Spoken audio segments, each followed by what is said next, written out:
अरे 15 लाख कहाँ गया बॉस? 2 कोटी सर्विस कहाँ गया? 10 साल तो बीत गया। ब्लैक मनी कहाँ गया? जो कोरोना पीएम फंड जो 18,000 कोटी रुपया जो मिला था वो कहाँ गया? अब देखिए अहमदाबाद में जो मोदी का नाम में अब स्टेडियम कर रहा है, अगर सरदार वल्लभ भाई पटेल गोल था, हम लोग को दिल में है वो, अभी अब दिल में है ना। अगर उसका जगह पे अगर आप मोदी का नाम लगाएगा, उसका अगर स्टेडियम के अंदर अगर नीता अंबानी का छवि लगाएगा तो अभी क्या हो रहा है? जो हम लोग का जो सरकार चला रहा है वो बिजनेसमैन चला रहा है। तो लगता है 99% दीदी आएगी। कौन दीदी? दीदी। अच्छा, ये मोदी जी जो है वो ठीक है, केंद्रों में एक सरकार चाहिए, मोदी चाहिए। अगर राज्यों में चाहिए तो दीदी, क्योंकि काम का ऊपर डिपेंड करता है कौन आएगा नहीं आएगा। ये कुछ भी हो, हमारा ख्याल से दिल्ली में मोदी जी को रहना चाहिए, बंगाल में दीदी को रहना चाहिए। बंगाल में दीदी को रहना चाहिए। नमस्कार दोस्तों, the news guide YouTube channel पर आपका स्वागत है। इस समय मैं मौजूद हूँ कोलकाता में, और कोलकाता के गांधी स्टैचू चौक पर। यहाँ पर गांधी जी की मूर्ति है, और यहीं से कुछ दिन पहले ममता बनर्जी जी ने एक रैली को निकाला था, जो कि वो व्हील चेयर पर निकली थी। तो हम यहाँ से जानने की कोशिश करेंगे यहाँ कुछ लोगों से, क्या पश्चिम बंगाल में सत्ता परिवर्तन होगा? इस बार पश्चिम बंगाल में क्या बीजेपी की सरकार बन सकती है, या फिर ममता बनर्जी वापस आएंगी? हम लोगों से चर्चा करेंगे और जानने की कोशिश करेंगे जो भारतीय जनता पार्टी ने और ममता बनर्जी की पार्टी टीएमसी ने जो घोषणा पत्र जारी किया है, क्या उसको लेकर लोगों की क्या प्रतिक्रिया है। तो आइए कुछ लोगों से चर्चा करने की कोशिश करते हैं। नमस्कार दादा। नमस्कार। आपका नाम क्या है? एक खान अकबर खान। तो इस बार पश्चिम बंगाल में जो चुनाव है, आपको क्या लग रहा है, क्या माहौल रहने वाला है? ऐसे तो लगता है 99% दीदी आएगी। कौन दीदी? दीदी। अच्छा, ऐसा क्यों लग रहा है आपको? ऐसा लग रहा है कि वो सही है यहाँ के लिए। सही है यहाँ के। ऐसा क्या किया उन्होंने, आपको लग रहा है कि जो सही है, या फिर किसी और को नहीं आना चाहिए? उतना तो हम लोग राजनीति नहीं करता है, हाँ। लेकिन छोटा मोटा देखने में जो समझ में आ रहा है कि वो दीदी यहाँ के लिए बेस्ट है। बेस्ट है। अच्छा, जैसे पिछले 10 सालों में उन्होंने जो काम किए हैं, तो उनसे आप खुश हो? क्या आपको नहीं लग रहा है कि परिवर्तन होना चाहिए पश्चिम बंगाल में अब? हमको तो लग रहा है कि उनको अभी रहना चाहिए। लेकिन मोदी जी हैं, और जैसे जो बीजेपी के नेता रैलियाँ कर रहे हैं पश्चिम बंगाल में, वो कह रहे हैं दीदी ने तो विकास ही नहीं किया। वो तो खैर वो तो दिल्ली में यहाँ पे रहते नहीं, वो अपना अलग निगाह से देख रहे हैं। अच्छा। हम तो अपना अलग निगाह से देख रहे हैं। हम लोग यहाँ बंगाल में रहते हैं। हाँ। हम तो रहने वाले यूपी गए। अच्छा, यूपी के। तो यहाँ माहौल लग रहा है दीदी का, लेकिन माहौल है दीदी का। कुछ अंकल और दादा, आपका नाम क्या है? किरण सरकार। सर, आप तो न्यूज़पेपर वगैरह पढ़ रहे हैं, थोड़ा बहुत तो पढ़ लेते हैं। क्या है न्यूज़पेपर्स में क्या चल रहा है यहाँ पर, कैसा माहौल है? वातावरण पूछ रहे हैं। हाँ। वातावरण में देखिए, कुछ भी हो, हमारा ख्याल से दिल्ली में मोदी जी को रहना चाहिए, बंगाल में दीदी को रहना चाहिए। बंगाल में दीदी को रहना चाहिए। हाँ। लेकिन मोदी जी कह रहे हैं कि दीदी ने ना तो इंडस्ट्री लगाई, जिससे ना युवाओं को रोजगार मिल रहा तो है। खैर आपका जो सीपीएम गवर्नमेंट था 34 साल, उन्होंने भी तो कुछ नहीं किया। अच्छा। तो भी 34 साल रह वो गया। इंडस्ट्री लगा रहे थे, तो नंदीग्राम और सिंगूर में इंडस्ट्री नहीं लगी। वो तो उसका आने का एक बहाना था, उसको लेकर के इशू लेके आया है। अब देखिए, अब कोई गवर्नमेंट तुरंत कुछ कर नहीं सकता, उसको समय देना चाहिए। 10 साल लगा है उसको थोड़ा बहुत बैठने उठने में, सजाने में। अच्छा। अब करेगा, धीरे धीरे करेगा उसको। अच्छा, ये भारतीय जनता पार्टी पर एक आरोप लगता है कि वो कम्युनल पॉलिटिक्स करती है। अच्छा। तो और ये दीदी के बारे में लोग कह रहे हैं कि ये मिलजुल के यहाँ पे जो माहौल है मिला जुला, तो वो हम वैसा ही माहौल चाहते हैं। कुछ लोग ऐसा कह रहे हैं, लेकिन कुछ लोग कह रहे हैं, इस चीज़ जो बीजेपी समर्थक हैं वो ये कह रहे हैं ममता दीदी जो हैं वो तुष्टीकरण की राजनीति कर रही हैं। आप इस चीज़ को कैसे देखते हैं?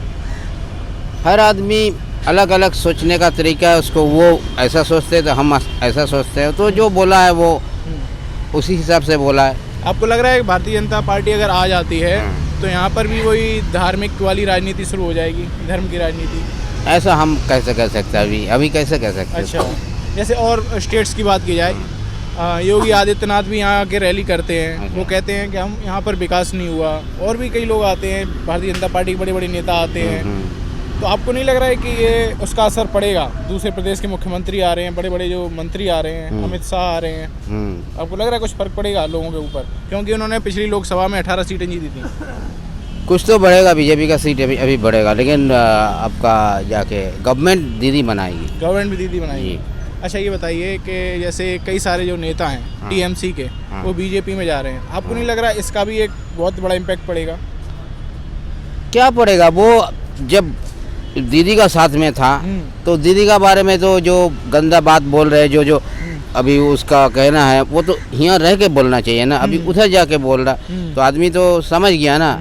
जब तुम दीदी का साथ में था तब तुम क्यों नहीं बोला? शुभेंदु अधिकारी का तो पूरा परिवार बीजेपी में चला गया। हाँ हाँ, वो जब मिनिस्ट्री में था आपका परिवहन में जब था विकास मिनिस्टर, तब घर उसको कुछ दिखाई नहीं देता था इधर का बंगाल का ये दीदी ये कर रहा है, दीदी ये कर रहा है।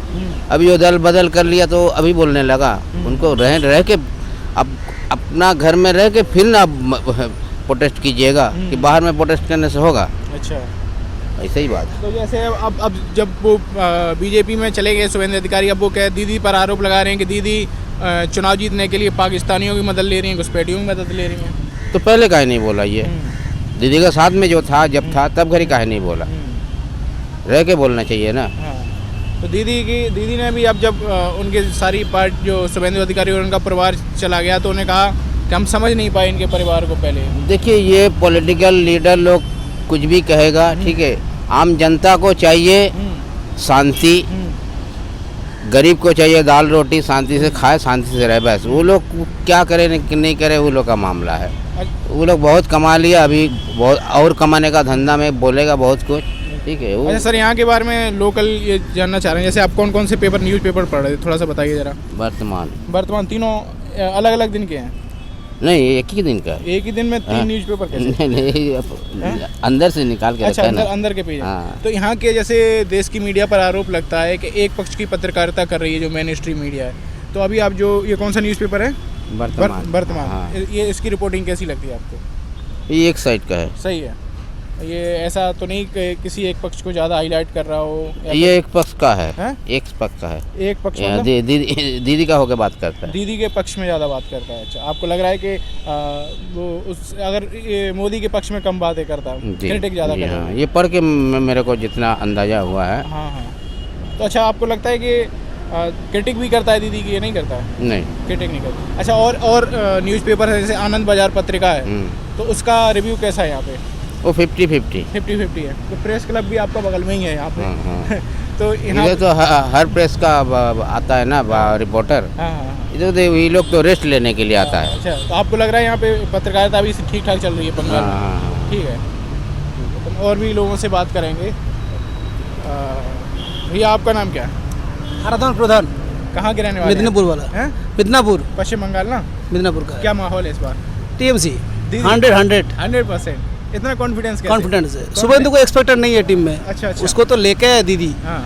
गद्दारी किया तो आप नंदीग्राम में जाइए, उसको देखिए, लड़की लोग उसको जो आदमी लोग है उसको मारने के लिए आ रहा है। अच्छा। तो किस लिए? अगर सी उसका बाप भी चला गया, अगर इतना दम है तो इस्तीफा देके जाइए ना। अगर इतना दम है आपका तो इस्तीफा देके जाइए। और बीजेपी जो प्रार्थी किया है सब तो तृणमूल का छांट माल है। आप देखिए सोबंग में जो किया मुल्ला मैती, अपना नारायणगढ़ में देखिए जो है वो लड़का रमा प्रसाद गिरी है, शुभेंदु है, राजीव है, जो भी है, जितेंद्र तिवारी है, कोई भी है। देखिए अगर असली जो बीजेपी है वो लोग तो अभी पीछे चला गया। जो तृणमूल का जो आदमी है वो आगे आया। मतलब देखिए प्रार्थी घोषणा के बाद हर जगह पे बीजेपी लड़ाई कर रहा है, अपना लड़ाई कर रहा है। अरे कैसे बात कर रहे हैं? मोदी जी देश में विदेश में नाम रोशन कर रहे हैं। आप देखिए मोदी जी जो है वो ठीक है। हाँ। केंद्रों में एक सरकार चाहिए। हाँ। मोदी चाहिए। हाँ। अगर राज्यों में चाहिए तो दीदी, क्योंकि काम का ऊपर डिपेंड करता है कौन आएगा नहीं आएगा। अब देखिए तो दीदी इतना जो आपको विश्वास क्यों नहीं है मोदी जी पर? विश्वास है, लेकिन केंद्र में ठीक है, हाँ। राज्यों में दीदी सही है, चाहिए। सही है। अच्छा, तो अच्छा, मोदी जी पर आरोप जैसे लोग लगाते हैं कई लोग के अगर वो बंगाल में आ जाते हैं तो हिंदू मुस्लिम वाली पॉलिटिक्स शुरू हो जाएगी। ऐसा कोई बात नहीं है। हर आदमी को प्यार नहीं करता। किसी को वो भी बोलते हैं, किसी को दीदी बोलते हैं, किसी को दादा बोलते हैं, लेकिन राज्यों में दीदी होना चाहिए। अच्छा, तो लेकिन उन्होंने तो ना कोई इंडस्ट्री लगवाई है। बीजेपी वाले आरोप लगा रहे हैं कि ना तो इंडस्ट्री लगवाई है, युवाओं को रोजगार नहीं मिल पा रहा है। देखिए ऐसा बात नहीं है, और राजनीति में होता रहता है। हाँ। ये इसका ऊपर आरोप लगाता है, वो उसके ऊपर आरोप लगाता है। देखिए अभी बीजेपी 2 दिन पहले बोला था जो बंगाल पे इनकम सोर्स अब नहीं है। अगर एक ही साल में एक ही दिन में 5 राज्यों में इलेक्शन है, अब जाइए आसाम जाइए, तमिलनाडु जाइए, लेकिन सब छोड़ के बंगाल में पड़ा रहा है। क्यों? मतलब इसमें क्या प्रमाण होता है? जो सोर्स ऑफ इनकम बंगाल में ज़्यादा है। अब देखिए एक सीएम के हराने के लिए पीएम तक इधर आ गया, डेली 2 दिन 3 दिन छोड़ के इधर आ रहा है। किस लिए आ रहा है इधर? मतलब सोर्स ऑफ इनकम बंगाल में है, ये तो मानना पड़ेगा। आपको लग रहा है ये पूरा उसी 100% इनकम के लिए? हाँ, अरे हर नेता लोग तो ऐसा ही करता है, लेकिन जनगण जो देगा वही जीतेगा। लेकिन हमारा विश्वास है दीदी इस बार आएगा, दीदी आएगा। 170-80 आसन लेकर। लगते हैं कि नंदीग्राम और सिंगूर जो हुआ है वहाँ तो उन्होंने फैक्ट्री तो नहीं लगने दी, लेकिन जो वहाँ की ज़मीन है वो भी बर्बाद हो गई। देखिए वो जो था वो पहले बीत गया है, अभी जो है अब आदमी को पूछिए, नंदीग्राम जाके देखिए, शुभेंदु दा का 3 नंबर में आएगा, CPM 2nd पोजीशन में आएगा, इस बार वाम 2nd पोजीशन आ रहा है। हर जगह पे देखिए अब बीजेपी 3 नंबर पे जाएगा, कंफर्म है। अच्छा एक बात बताइए, लेफ्ट की इतना लंबे समय तक यहाँ पर उनका सरकार रही, लेकिन अब जब चर्चा हो रही है इस चुनाव में तो लेफ्ट की कोई बात नहीं कर रहा, TMC और बीजेपी की बात कर रहे हैं, ऐसा क्यों हो रहा है? देखिए अभी तो जो है अभी बीजेपी का कोई समर्थन तो ज़्यादा नहीं है, CPM का आदमी लोग सब बीजेपी में गया है। अगर आप देखिए विगत चुनाव में जो लोकसभा हुआ था, CPM का वोट था 27% बंगाल पे। अगर आप इलेक्शन के बाद देखिएगा तो उसका वोट आया 7, उसका जो परसेंटेज था 7% आ गया। 20% कहाँ गया, कहाँ गया आपको? बीजेपी में गया है, सही में ना। 18 सीटें जो 18 सीट जो है वो बीजेपी का 17% वोट था और इसका 20%, 37% वोट लेके वो लोग 18 आसन मिला है।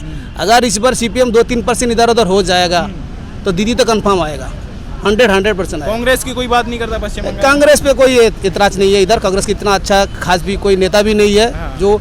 और एक बात है, जो हमको इधर CM है, CM को दीदी है। अगर बीजेपी का इतना दम है तो CM को पहले मुंह लेके आइए ना, दिलीप घोष है। अगर और एक बात जो इश्तेहार काल प्रकाश किया है, अरे बंगाल का तो नेता था ना, दिलीप घोष था, सायंतन बसु था, सौमिक भट्टाचार्य, कितना आदमी था इधर। बीजेपी अच्छा नेता है, लेकिन जो कंट्रोल कर रहा है वो दिल्ली से कर रहा है। तो बंगाली लोग थोड़ा चालाक है, आदमी लोग समझदार है, बंगाल के लोग समझदार है, पता चल लग रहा है वो उस चीज में नहीं समझ, कोई इफेक्ट नहीं पड़ेगा इसका। ये तो देखिए पक्का आप सुनिए, कल जो इश्तेहार प्रकाश किया है, अब देखिए नड्डा जी बैठा था आपस में, उसके बाद उसके पास में बैठा था अमित शाह जी, वो दोनों सब प्रेस किया के पब्लिसिटी किया है। लेकिन बंगाल में कौन राजनीति था उसके पास, कोई नेता था बैठ के? अगर बंगाल का वोट है तो बंगाल को तो नेता साथ में चाहिए ना। और CM का मुख पहले लेके आइए, उसके बाद तो वोट में लड़ाइए, मैदान में आइए। अगर अभी तक तो मुख्यमंत्री का पदोपर्थी जो है उसको तो नाम ही नहीं ले रहा है, नाम नहीं ले रहा तो आपको लग रहा है क्या एक CM के लिए 10 आदमी लड़ाई कर रहा है? उनकी तरफ से ऐसा ही कर दिया, CPM तो ऐसा ही कर दिया, मोहम्मद सलीम और अपना जो। अच्छा एक बात बताइए, जब केंद्र के चुनाव होते हैं तब ये लोग क्वेश्चन करते हैं मोदी वर्सेस हु, मोदी के सामने वो तो केंद्र में जो होगा, हम भी मोदी को सपोर्ट करेंगे 100%। लेकिन जब यहाँ पर चुनाव हो रहे हैं तो वो अपना कोई कैंडिडेट ही नहीं नाम बता रहे जिसको वो मुख्यमंत्री का चेहरा बनाए। वही तो अभी तक कोई नेता है, जो बहुत नेता है बीजेपी में, लेकिन पहले तो CM का मुख लाइए। जो TMC कर दिया ममता बनर्जी, CPM कर दिया मोहम्मद सलीम। अगर देखिएगा बीजेपी अगर CM का मुख्यमंत्री जो पदोपर्थी करेगा ना, और भी लड़ाई ज़्यादा हो जाएगा उसका अंदर, क्योंकि एक CM के लिए 5 आदमी लड़ रहा है, वही प्रॉब्लम है इसका।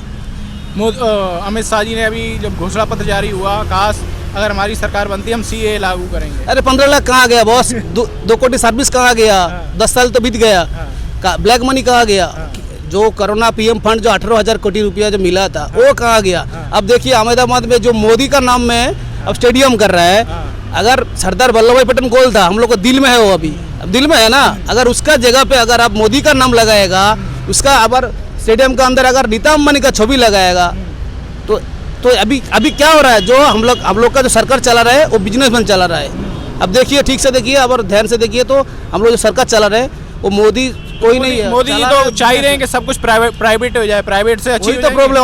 अगर आप LIC में एक गरीब आदमी 2 पैसा कमा के अगर LIC में रखेगा, आप LIC अगर प्राइवेट सेक्टर में बेच देगा, कभी देखिएगा, कभी देखा है मनी बैक पॉलिसी जो फीडबैक आया है, ओनली PRLS और LIC आता है। अगर LIC भी चला जाएगा तो आदमी लोग कहाँ खड़ा रहेगा, कहाँ रहेगा वो लोग? अगर रेलवे अभी बोल रहे हैं रेलवे भी चला जाएगा, अगर सोचिए एक प्लेटफॉर्म टिकट 10 रुपया था, आज 50 रुपया हो गया। अगर एक गरीब आदमी चेन्नई जाएगा, रोगी लेके जाएगा, अगर वो उसका पास 50 रुपया मतलब 50,000 का पास कोई जो एक आदमी का है, तो उसका क्या होगा? तो कहीं ना कहीं लग रहा है आपको बंगाल में दीदी ठीक है, 100% दीदी आएगा, लेकिन सीट थोड़ा कम इधर उधर हो जाए।